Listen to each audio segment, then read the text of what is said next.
Good morning all of you. आज का मेरा टॉपिक है प्रेजेंट कंटिन्यूअस टेंस। कल मैंने आपको बताया था प्रेजेंट इंडेफिनिट टेंस को किस प्रकार से बनाया जाता है।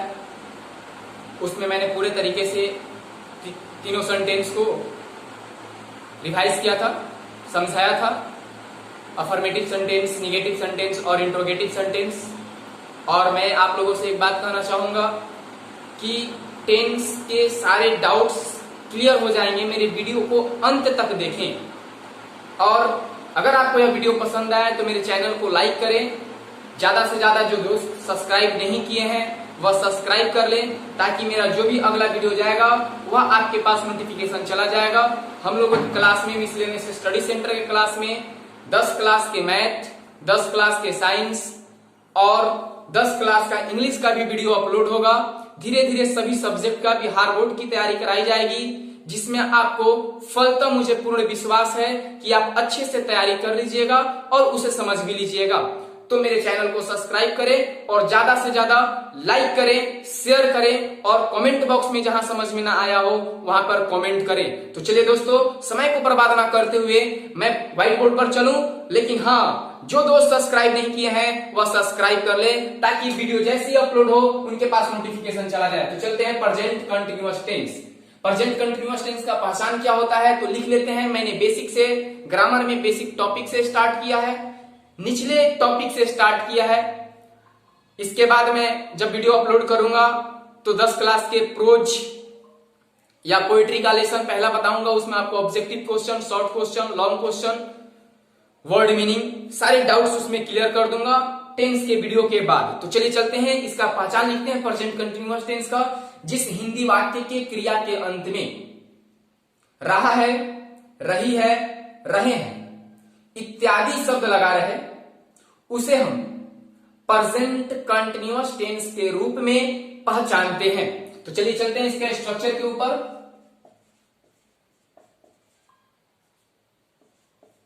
इसका स्ट्रक्चर है, स्पेलिंग देखते हैं, STRUCTURE। स्ट्रक्चर का मतलब होता है बनाने का नियम। तो चलिए अफर्मेटिव सेंटेंस में स्ट्रक्चर बनाने का नियम क्या होता है? Subject plus is am are plus verb में आईएनजी प्लस ऑब्जेक्ट। तो चलिए देखते हैं हम इज किसके साथ लगाते हैं। यहां पर या है तो इज किसके साथ लगाते हैं तो थर्ड पर्सन के singular number he, she, it तथा कोई एक नाम के साथ हम किसका प्रयोग करते हैं? इज का प्रयोग कर सकते हैं। और एम का प्रयोग केवल हम आई के साथ करते हैं। और आर का प्रयोग कब करते हैं? सेकेंड पर्सन के फर्स्ट पर्सन के प्लूरल नंबर और सेकेंड पर्सन के सिंगुलर और प्लूरल नंबर और थर्ड पर्सन के प्लूरल के साथ हम किसका प्रयोग करते हैं? आर का प्रयोग करते हैं। तो चलिए एग्जाम्पल में देखते हैं। एग्जाम्पल है कि मैं बाजार जा रहा हूं। मैं बाजार जा रहा हूं, सब्जेक्ट है हमारा क्या? आई के साथ मैंने बताया है कि एम लगेगा और वर्ब वन, और इसमें जोड़ देते हैं आईएनजी या प्लस टू मार्केट मतलब ऑब्जेक्ट। चलिए दूसरा एग्जांपल देखते हैं। सीता खेल रही है, सीता खेल रही है, सब्जेक्ट है हमारा सीता, थर्ड पर्सन का सिंगुलर नंबर है, इसमें लगेगा हमारा इज और फिर क्या हो जाएगा? प्लेइंग। चलिए तीसरा एग्जांपल देखते हैं कि वे लोग आम खा रहे हैं। वे लोग आम खा रहे हैं बन जाएगा क्या हमारा? दे आर ईटिंग और फिर क्या हो जाएगा यहां पर? Object mango. चलिए अब स्टार्ट करते हैं हम निगेटिव सेंटेंस के ऊपर। सेंटेंस के ऊपर इसका स्ट्रक्चर होता है subject plus is am are plus क्या होता है? नॉट प्लस वर्ब में आईएनजी प्लस क्या? ऑब्जेक्ट। चलिए इसके एग्जांपल के ऊपर देखते हैं। नकारात्मक वाक्य में कुछ नहीं कर रहा है। अफर्मेटिव सेंटेंस के बाद इज एम आर के बाद हमें क्या लगा देना है? नॉट लगा देना है। तो चलिए चलते हैं एग्जांपल के ऊपर। वे लोग किताब नहीं पढ़ रहे हैं, सब्जेक्ट है हमारा दे, वे लोग लग जाएगा क्या? दे, प्लूरल है सब्जेक्ट तो आर, फिर क्या स्ट्रक्चर के अनुसार नॉट, फिर क्या हो जाएगा? वर्ब हमारा रीड है, इसमें लग जाएगा क्या? ING और फिर क्या हो जाएगा, ऑब्जेक्ट हमारा बुक है। चलिए दूसरा एग्जांपल देखते हैं। हम लोग वहां नहीं जा रहे हैं, हम लोग वहां नहीं जा रहे हैं, सब्जेक्ट है हमारा बी, प्लूरल है, फर्स्ट पर्सन का क्या रहेगा आर, नॉट हो जाएगा, फिर क्या हो जाएगा यहाँ पर गोइंग, मतलब वर्ब का चौथा रूप, और फिर क्या हो जाएगा, ऑब्जेक्ट हमारा है देयर। तो चलिए चलते हैं, अब बात समझ में आ गई होगी। चलिए चलते हैं समय को ना बर्बाद करते हुए इंट्रोगेटिव सेंटेंस के ऊपर। इंट्रोगेटिव सेंटेंस के ऊपर जिसका मतलब होता है प्रश्नवाचक वाक्य। तो इसका स्ट्रक्चर देखते हैं। स्ट्रक्चर क्या होता है हमारा, सबसे पहले helping verb is and are plus subject plus verb में ING जोड़ देते हैं, प्लस क्या हो जाता है ऑब्जेक्ट, और फिर क्या होता है इंट्रोगेशन मार्क। एग्जांपल में देखते हैं, क्या तुम गाना गा रहे हो, क्या तुम गाना गा रहे हो। तो सबसे पहले है हमारा हेल्पिंग वर्ब, तो अकॉर्डिंग सब्जेक्ट के अनुसार हम किसका प्रयोग करेंगे, हेल्पिंग वर्ब का स्टार्ट करेंगे। तो सॉरी हेल्पिंग वर्ब लगाएंगे तो हमारा सब्जेक्ट क्या है, यू है, सेकंड पर्सन का प्लूरल है या सेकंड पर्सन का सिंगुलर है, तो यहाँ पे क्या लगेगा आर, फिर हो जाएगा क्या हमारा सब्जेक्ट यू, और फिर क्या हो जाएगा वर्ब हमारा है सिंगिंग ए सॉन्ग। उसके बाद हो जाएगा क्या, दूसरा एग्जांपल, मैं बाजार नहीं जा रहा हूं, ऐसे भी बन सकता है नहीं जा रहा हूं, या कह सकते हैं क्या मैं बाजार जा रहा हूं। तो हो जाएगा हमारा क्या, अकॉर्डिंग सब्जेक्ट के अनुसार हेल्पिंग वर्ब एम, फिर हो जाएगा आई, और फिर यहाँ पे हो जाएगा क्या गोइंग, फिर यहाँ पर क्या हो जाएगा गोइंग टू मार्केट। अगर सपोज दैट मान लिया जाए यहाँ पर भी हेल्पिंग वर्ब मिस्टेक हो रहा है, अगर मान लिया जाए कोई लड़का कहा या कोई सेंटेंस है, क्या मैं बाजार नहीं जा रहा हूं, यहाँ पर क्या लगा है नहीं लगा है, तो हम यहाँ पर सब्जेक्ट के बाद ही क्या जोड़ देंगे, नॉट जोड़ देंगे। बात समझ में आ रही है। तो चलिए नेक्स्ट एग्जांपल के बात देखते हैं कि इंट्रोगेटिव सेंटेंस में ही हमारा WH वर्ड्स होता है, तो उसे हम किस प्रकार से एक्सप्लेन करते हैं। हाँ तो बच्चों देखते हैं, दोस्त देखते हैं कि अभी मैंने बताया था इंट्रोगेटिव सेंटेंस जिसका स्ट्रक्चर मैंने लिखा था कि इज एम आर, जिसका मैंने स्ट्रक्चर लिखा था इज एम आर मतलब helping verb plus subject plus verb में ING प्लस ऑब्जेक्ट, मतलब जो ब्लैक स्केच से अंडरलाइन किया हुआ है उसी को मैंने इंट्रोगेटिव सेंटेंस में स्ट्रक्चर लिखा है, और बाद में मैंने जोड़ा फिर क्या WH वर्ड्स। इसका मतलब है क्या कि कुछ स्ट्रक्चर्स ऐसे होते हैं जो WH वर्ड्स से भी बिलोंग करते हैं। इससे पहले वाले वीडियो में मैंने बताया था कि WH वर्ड्स का मतलब क्या है, क्या होता है। तो WH वर्ड्स का मतलब फिर से मैं रिपीट करता हूं, what, when, where, how, why, ये सब क्या है WH वर्ड्स है। तो इसमें क्या होता है कि इस सेंटेंस में जो WH वर्ड्स होते हैं वह बीच में आते हैं, मध्य में आते हैं, और जो हेल्पिंग वर्ब से स्टार्ट होते हैं उसे कैसे बनाएंगे, तो उसके शुरू में सिर्फ क्या लगा रहता है, क्या लगा रहता है, मतलब वो स्टार्टिंग किससे होते हैं, क्या से लगा रहता है, और इसमें बीच में लगा रहता है क्या, क्यों, कहां, कैसे। तो चलिए देखते हैं कि वह कहां जा रहा है, वह कहां जा रहा है, तो क्या हो जाएगा वेयर, और यहां पर हेल्पिंग वर्ब हमारा लग जाएगा इज, किसके अनुसार, अकॉर्डिंग टू सब्जेक्ट के अनुसार। फिर क्या हो जाएगा ही, वेयर इज ही गोइंग। तुम, नेक्स्ट एग्जांपल, क्या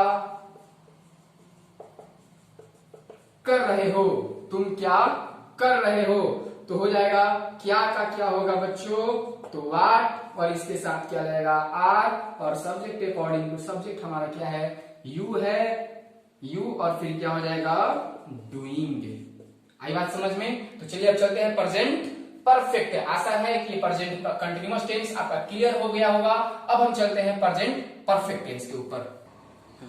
हाँ तो चलिए चलते हैं बच्चों अब प्रेजेंट परफेक्ट टेंस के ऊपर। तो इसका पासान लिखते हैं कि जिस हिंदी वाक्य के क्रिया के अंत में, जिस हिंदी वाक्य के क्रिया के अंत में चुका है, चुकी है, चुके हैं तथा या है, ये है, या ये है इत्यादि शब्द लगा रहे हैं। अब या ये ई कहने का मतलब हम क्या होता है, अब या कहें तो या, ये और ये। अब आप लोग ये मत समझिएगा कि सिर्फ या कर या दीर्घिकार ये अब लेके ये आएगा ही नहीं। या कहने का मतलब हमारा क्या, और आ भी आ गया। ई कहने का मतलब हर्षई और दीर्घई भी आ गया, ए और ऐ भी आ गया। मतलब हम इतना ना लिखकर शॉर्ट में मैंने क्या लिखा है, या ये जी। बात समझ में आ रही है। जैसे में तुमने रोटी खाई है, सीता किताब पढ़ी है। बात समझ में आ रही है। तो मैंने एग्जांपल लिखा है, स्ट्रक्चर इसको बताया है कि सब्जेक्ट प्लस हैज या हैव प्लस वर्ब का तीसरा फॉर्म प्लस ऑब्जेक्ट। अब हैज और हैव का हम प्रयोग कब करेंगे, तो थर्ड पर्सन के सिंगुलर नंबर के साथ किसका प्रयोग करेंगे, हैज का प्रयोग करेंगे, और बाकी सबके साथ किसका प्रयोग करेंगे, हैव का प्रयोग करते हैं। तो चलते हैं एग्जांपल देखते हैं कि मैं बाजार जा चुका हूं, या इसी को दूसरे लैंग्वेज में कह सकते हैं कि मैं बाजार गया हूं। मैं बाजार गया हूं या मैं बाजार जा चुका हूं। तो सब्जेक्ट इसका क्या है, हमारा आई है। आई के साथ हमारा क्या लगेगा, हैव लगेगा। वर्ब का तीसरा रूप गॉन, और टू क्या हो जाएगा, मार्केट। ठीक है। अब दूसरा एग्जांपल देखते हैं, सीता रोटी खा चुकी है। तो क्या हो जाएगा, सीता हैज ईटेन ब्रेड, या सीता रोटी खाई है। लिख सकते हैं इसी को दूसरे लैंग्वेज में, सीता रोटी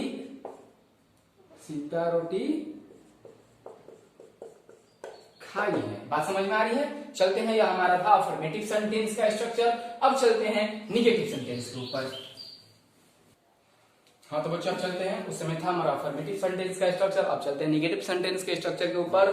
निगेटिव सेंटेंस का स्ट्रक्चर है हमारा सब्जेक्ट प्लस हैज या have plus not plus verb का तीसरा रूप प्लस ऑब्जेक्ट। तो मैंने शुरू में ही बताया था कि हैज किसके साथ लगाएंगे, हैव किसके साथ लगाएंगे, और हेल्पिंग वर्ब के बाद ही हमें कुछ नहीं करना है, नॉट जोड़ देना है निगेटिव में। तो चलिए आई के साथ हमारा क्या रहेगा, हैव रहेगा। सब्जेक्ट है हमारा आई। इसके बाद हमारा यहाँ पे क्या होगा, नॉट होगा।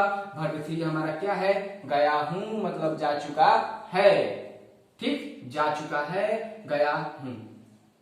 ये जा चुका हूं नहीं, सॉरी, जा चुका हूं या गया हूं। तो यहाँ पर क्या हो जाएगा, गॉन, वर्ब का तीसरा फॉर्म, और टू क्या हो जाएगा, मार्केट। आई बात समझ में। तो चलिए अब चलते हैं दूसरे एग्जांपल के ऊपर। हम लोग क्रिकेट नहीं खेले हैं। हम लोग क्रिकेट नहीं खेले हैं। सब्जेक्ट है हमारा वी, इसके साथ लगेगा है, फिर हो जाएगा नॉट, फिर हो जाएगा प्लेड, फिर हो जाएगा क्या, क्रिकेट, CRICKET। तो चलिए बात समझ में आ गई होगी, मैं आशा करता हूं। अब इसके बाद इंट्रोगेटिव सेंटेंस के ऊपर। हाँ तो चलते हैं बच्चों, उस समय था निगेटिव सेंटेंस, अब चलते हैं इंट्रोगेटिव सेंटेंस के ऊपर। इंट्रोगेटिव सेंटेंस का स्ट्रक्चर होता है हैज या have plus subject plus verb का तीसरा रूप प्लस ऑब्जेक्ट। तो चलिए चलते हैं एग्जांपल के ऊपर। एग्जांपल है हमारा, क्या तुम जा चुके हो। क्या तुम जा चुके हो, अकॉर्डिंग टू सब्जेक्ट के अनुसार हमें यहाँ पे क्या करना है, हेल्पिंग वर्ब का प्रयोग करना है। तो सब्जेक्ट है हमारा यू, तो यू के साथ क्या लगेगा, है। गुड फ्रेंड्स, यहाँ पर हो जाएगा यू। बात समझ में आ रही है ना। मेरे चैनल को लाइक करिएगा, सब्सक्राइब करिएगा, और वीडियो को अंत तक देखिएगा ताकि सभी डाउट्स क्लियर हो जाए। अब यहाँ पे वर्ब का तीसरा रूप हो जाएगा क्या, गॉन। क्या तुम जा चुके हो, या मैं इसी को कह सकता हूं, क्या तुम गए हो, क्या तुम वहां गए हो। अब दूसरा एग्जांपल देखते हैं, क्या राम क्रिकेट खेल चुका है। अकॉर्डिंग टू सब्जेक्ट अनुसार हेल्पिंग वर्ब यहाँ पे रहेगा क्या, हैज, क्योंकि थर्ड पर्सन का सिंगुलर नंबर है राम, एक ही नाम है, और हो जाएगा फिर सब्जेक्ट, फिर यहाँ पे क्या रहेगा, प्लेड, फिर यहाँ पे क्या रहेगा, प्लेड, और ऑब्जेक्ट है हमारा क्या, क्रिकेट, CRICKET।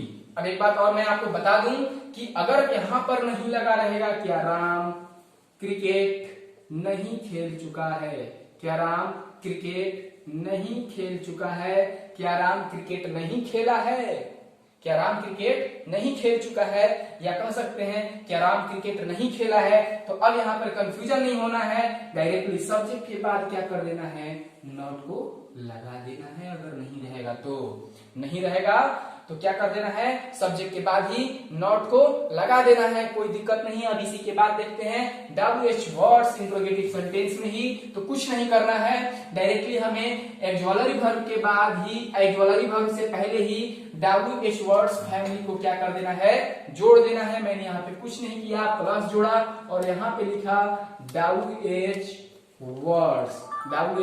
वर्ड्स लिखा। इसका एग्जाम्पल हम बता दें, एग्जाम्पल हो जाएगा वह कहां